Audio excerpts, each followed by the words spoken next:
morning warm-up. So here's my question for all of you today. How do you go from consumer to creator?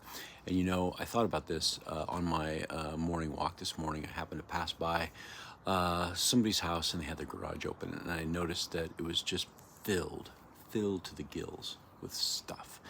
And you think about how many of us spend energy and time on a daily basis focusing on consuming versus how many of us focus on creating and giving.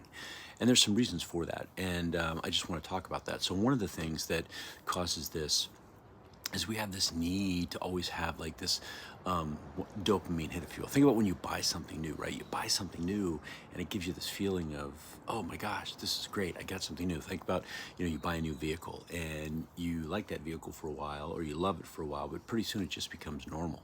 And then all of a sudden you start to crave something else new. That's actually called hedonic adaptation.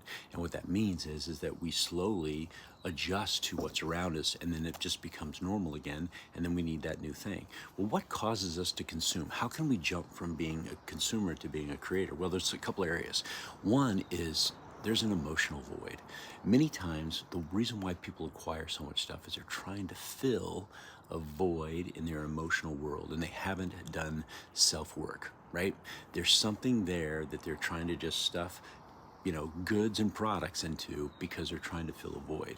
And one of the ways to understand that is when you're having that need or that feeling, what's causing that? And do a deep dive there. The other one is just lack of self-control, right? The lack of self-control, the lack of having a commitment to consistency, a commitment to understanding that is this something you need or something you want, and is it filling a void?